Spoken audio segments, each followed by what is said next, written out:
we reach ayah number 10, in which Allah Azza wa Jal now speaks directly to the believers. Before this, in the surah, Allah Azza wa Jal spoke regarding the Ahlul Kitab and regarding their description as people who do not absorb the guidance, people who are hypocrites in their faith, in their aqeedah, in their belief, and in their amal, in their action. And then Allah Azza wa Jal then speaks directly to the believers to give them a commandment, to give them guidance. And that is that Allah Azza wa Jal now speaks directly about Jum'ah. But of course the entirety of the surah ties to that. And it ties to all in the Muslim Ummah.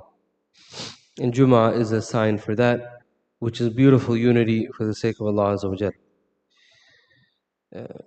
Allah Azza wa Jal says, Ya ayyuhalladhina amanu idha nudiya lis-salati min yawm al-jum'ati fas'aw.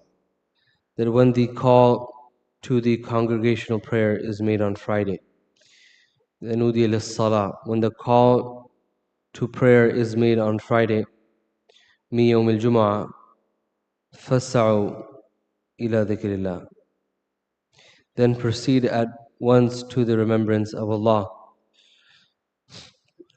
This translation doesn't capture one imagery, which is in fas'aw, which is to rush, that you know, from the same sa'i, which is to rush and to hasten towards the remembrance of Allah Azza wa Jal. And Allah Azza wa Jal mentions as dhikrullah, and this is to honor something historically which took place in the seerah. There is a historical context in the seerah mentioned to us of how Jum'ah was established, and that is that people in the believers in Makkah and Rasulullah Sallallahu Alaihi Wasallam, they could not and they did not establish Jum'ah in Makkah Mukarramah.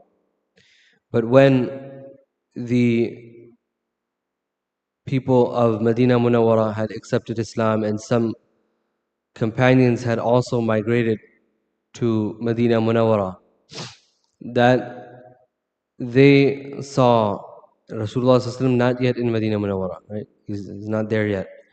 But they saw, the Sahaba saw that the Jews and the Christians are gathering for a day, and that the Muslims should have a day as well. This is the brilliant guidance which was given to the Sahaba radiallahu anhum, that Allah Azza wa Jalla established Jum'ah on their hands. And they got together as a gathering, however they did not establish any salah. They established just simple dhikr, reminder. And they spoke about Allah Azza wa Jalla, and they established this. Until Rasulullah Sallallahu Alaihi Wasallam came to Medina Munawwara, then he established salah with it as well. And according to some narrations, it's mentioned that the salah would take place first and the khutbah would take place after. And then Rasulullah Sallallahu Alaihi Wasallam changed how that took place. And then the khutbah took, and that will come towards the end of the surah, but the khutbah took place first and then the salah. Jum'ah is a hukum which is uniquely given to the Muslim Ummah. It is not a replacement for dhuhr, nor is it in place of dhuhr, nor is it a replacement of dhuhr. It is its own unique salah. It is its own unique salah. This is why Jum'ah is 2 rak'at, dhuhr is 4 rak'at. Jum'ah you recite loudly, dhuhr you do not. And there's a historical reason for this as well, which is that in the seerah, Rasulullah Sallallahu Alaihi Wasallam, upon establishing the 5 prayers in Makkah Mukarramah, he did not pray Zuhr and Asr, and did not command the Sahaba to pray Zuhr and Asr out loud, so that they could protect themselves from the evils of the kuffar. And so they would pray it in a low voice, and they would not read loud. But Maghrib, and specifically Isha and Fajr, they would read it loud, because this was the time that they would rest the kuffar, and they did not care what the believers did. And so there's a very simple yani, that's the simple reason. There isn't a philosophy behind it, there isn't anything. But Rasulullah sallallahu alaihi wasallam kept the hukam according to that manner. Right? And this teaches us that many times that when a precedence is there, that we should regard the precedence and we should not try to re-establish things. For example, the Khulafa Rashidun after Rasulullah sallallahu alaihi wasallam established certain things in the deen. We should not go back now and try to re-establish it. Ulama after did ijtihad and they analyzed the deen, and if nuanced scenarios came up, then they would establish rules that remains as precedents. And people who disregard it and want to re-establish, re-envision what the hukam should be in Islam, a lot of times make, for that reason, erroneous error. Right? So one must go back to the tradition. Now we have 1400 years of tradition before us of Islamic scholarship. You have to go through that, right? And then you have to come, and then you have to re-envision through the lens which was left for us in nuanced situations. And that is the job of the fuqaha, that is the job of the scholars who are legally skilled to do that. So the Prophet ﷺ kept the hukam as is, which is that people are praying in this manner, so they continued. However, when Jum'ah was established in Medina Munawwara, then it was established loudly, and so they prayed loud. Like as I had mentioned, that Jum'ah does not replace the Dhuhr Salah, meaning that it is not that 2 rak'at of Dhuhr and khutbah is in its place or something like that. This is not what the ulama have understood it to be. Rather, it has its own rulings. The ahkam of Jum'ah are detailed of what is necessary for the Jum'ah. As it is mentioned in the ahkam of Jum'ah as well, that when the time of Jum'ah comes in, that it is disliked to participate in anything besides going towards Jum'ah. And that's what is the implication of wadarul bay'a, which is that quit all commerce. So anything besides Jum'ah should be left. It is disliked, according to the ulama as well, from what we understand, for wadarul bay'a, that any person be busy in anything else besides getting ready or going towards the Jum'ah. And the Sahaba radiallahu anhum after Rasulullah sallallahu alaihi wasallam established a second adhan. And the purpose for this, the wisdom behind this, was that the first adhan would notify people that it is time to prepare for Jum'ah, and that people would then have time to make wudu and prepare. And then in the second adhan, this would be for khutbah, and this was established by Uthman radiallahu anhu for the purpose that people would have time to prepare for salah, and they would get ready, and then they would come for the khutbah on time. And because the khutbah is a necessary part of their ibadah, as the ahadith mentioned, that the people who come earlier to the khutbah, they attain different rewards, such as the sacrifice of the camel, sacrifice of the sheep, sacrifice of etc. And then until that a person sacrifices a chicken or sacrifices an egg. And then when the adhan takes place and the khutbah starts, and the khatib sits on the mimbar, specifically as is mentioned in the hadith, that when the khatib sits on the mimbar, then the registers for collecting that reward are closed.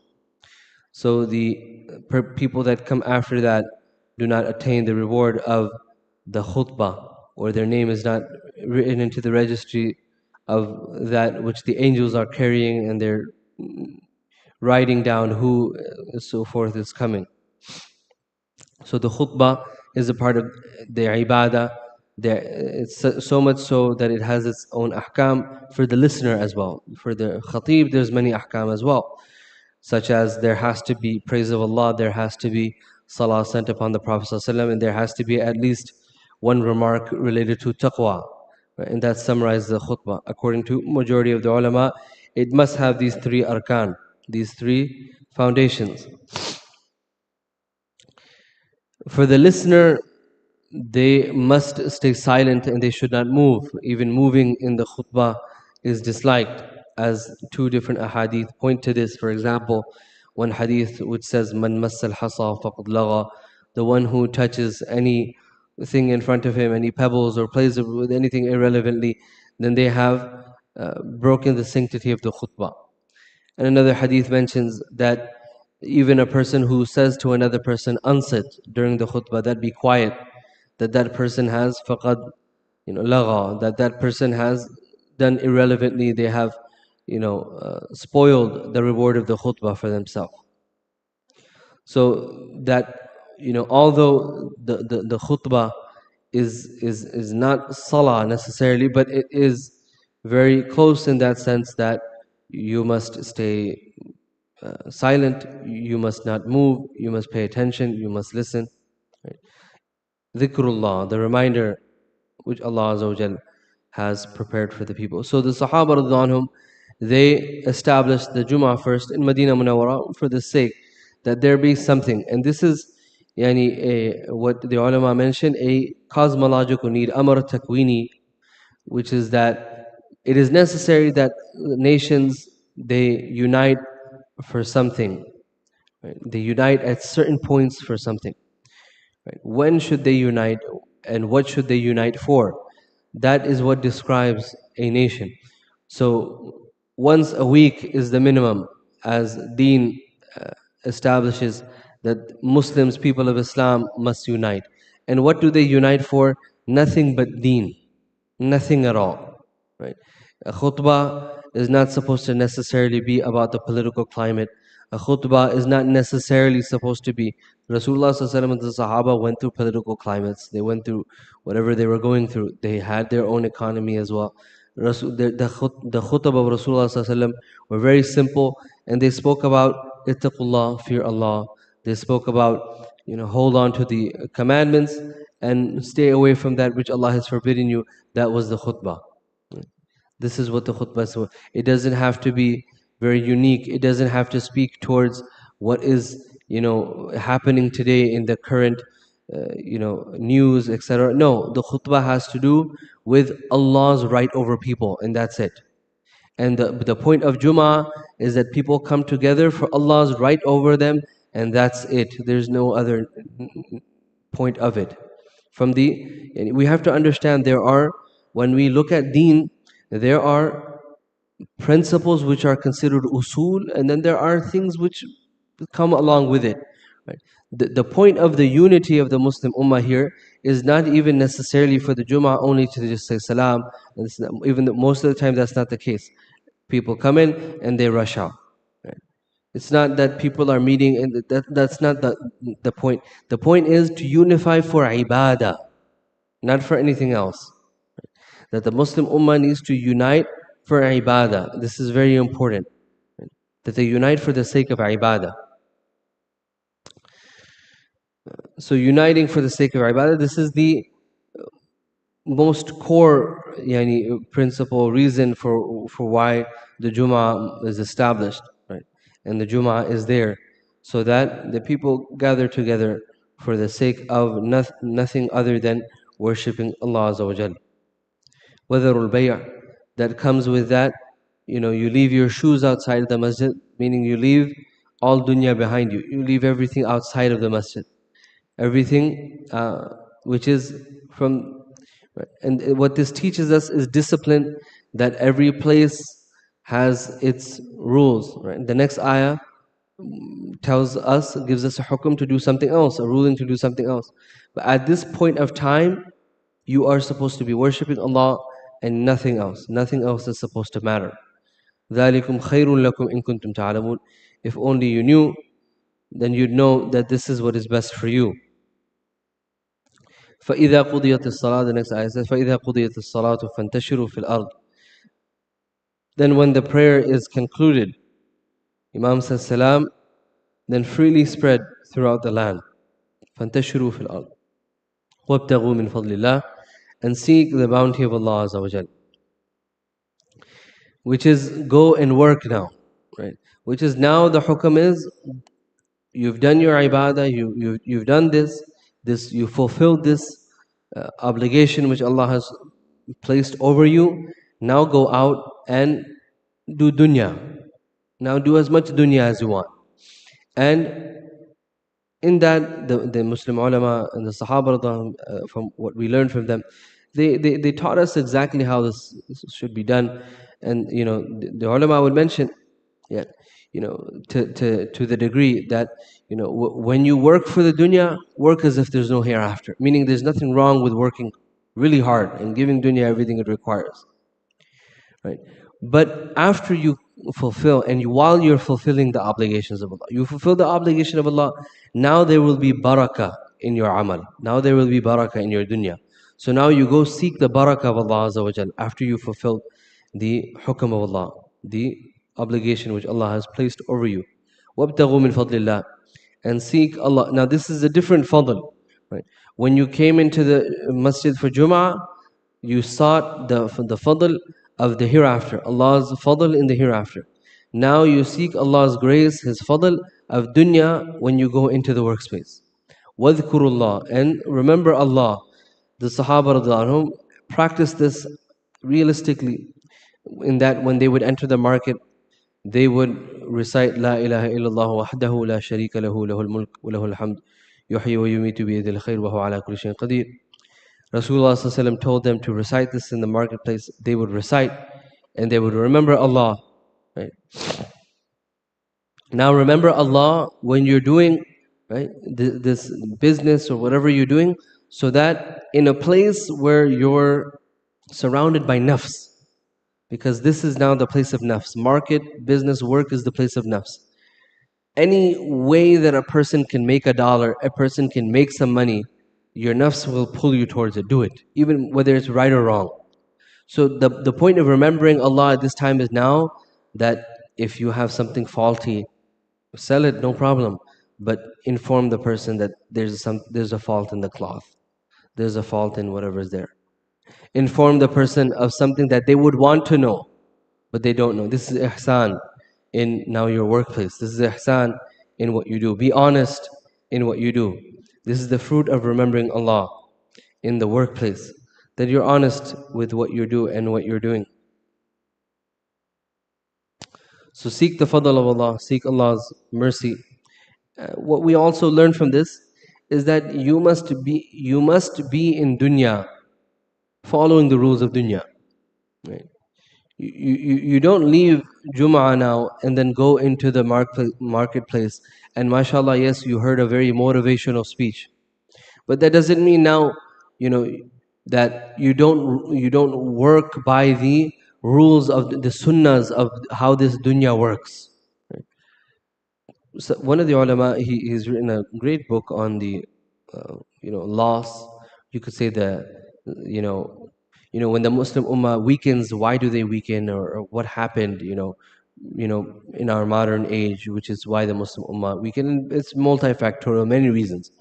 One of the reasons that he mentions is a faulty understanding of tawakkul, and a faulty understanding that Muslims will, by just doing their salah, by their just doing their ibadah, that Allah Azza wa Jal will grant them everything, and that's it. Yani you do those things, Allah Azza wa Jal will grant you, and you don't need to work by the rules of this dunya, the laws of this dunya, when that's not the case. Muslims have to plan. They have to do everything, just like the kafir is going to do everything for the sake of dunya, the Muslim has to strategically do everything for the dunya. The only difference is there's more barakah in what the Muslim does because he has Allah with him. That's what the difference is. But you work in this dunya, this is what tawakkul is. When they say that hadith, i'qilha wa tawakkul, that tie your camel and then have tawakkul. There's this misunderstanding, which is a separation between two things, as if the tawakkul part is a separate part and the doing part is a separate part, the active part of so there's a passive, we consider this passive tawakkul, and this active part of tying the camel, which is we should understand from the Arabic language, waw is not fasal, waw is wasal. Wow does not mean to separate between two. I'qilha wa tawakkal means throughout your doing, you're supposed to carry on tawakkul.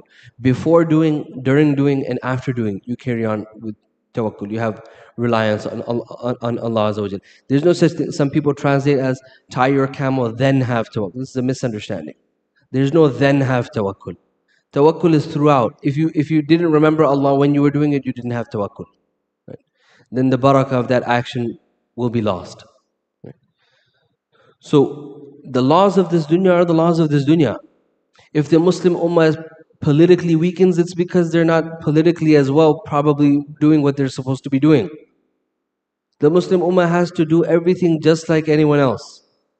And then along with doing that, help will come from the unseen. Allah Azza wa Jal will help. Right? So فَانْتَشِرُوا فِي الْأَرْضِ, yani right after ibadah, Allah is saying, go into dunya. Go into dunya, right after ibadah.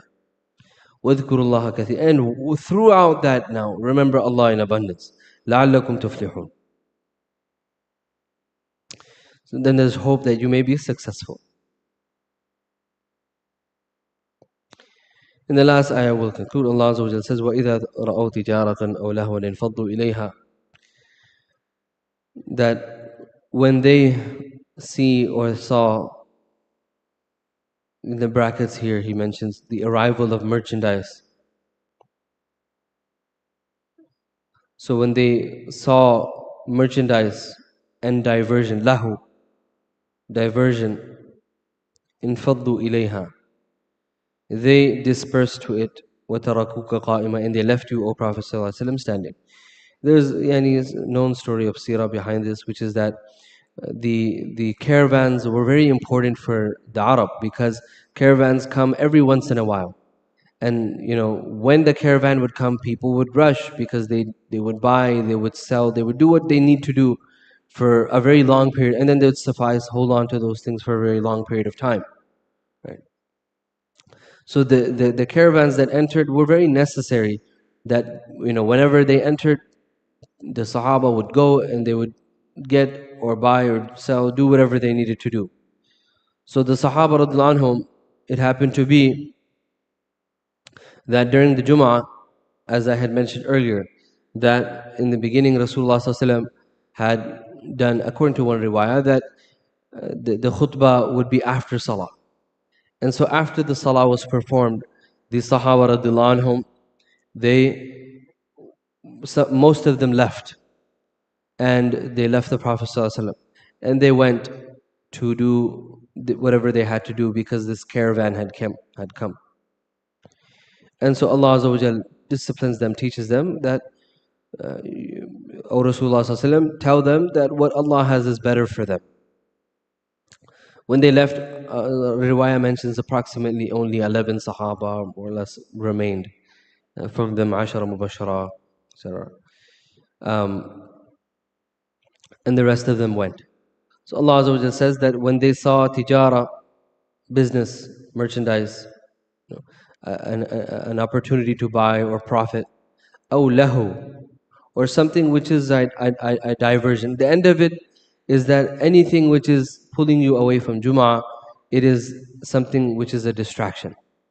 So now Rasulullah ﷺ also understood, right, that it wasn't that they just left completely, and they rather Rasulullah ﷺ also did understand. So then, out of wisdom, then he said, let's make it easier for you. Let's make the khutbah first. Right? So then, after the salah, you'll remain for the salah. After the salah, and Allah knows best. But after the salah, then you can go and do whatever you want. And there's many issues though with this leaving the Prophet ﷺ. Number one is leaving the Prophet ﷺ alone in doing ibadah. Number two, this is your leader, and the safety of your leader is supposed to be the most important thing. There are munafiqun, there are other people, they could try to attack the Prophet ﷺ. This is also why Allah Azza wa Jal disliked this so much. That you're leaving the Prophet ﷺ, what about his safety? What about his protection? The more Sahaba around him, the better it is for his safety, his protection. And many other things, the fact that When Allah gives you a hukum to do one thing at one time, you must do that at that time, right? So you're told right now to do Jummah, you do Jummah. You're told right now to do ibadah, you do ibadah. When you're told to do something other than ibadah, or you have the opportunity to do something other than ibadah, then you go ahead and you do that. Otherwise, when Allah Azza wa Jalla has given you a command to do something, to do anything other than that is extremely disrespectful, extremely wrong to Allah's command and Allah's order. So when they infaddu wa tarakuka qa'ima, and they left you standing, referring to when the Prophet ﷺ was standing on the minbar, قُلْ مَا عِنْدَ اللَّهِ خَيْرٌ مِنَ اللَّهِ وَمِنَ التِّجَارَةِ, that tell them that what is with Allah is far better than any worldly diversion or any merchandise.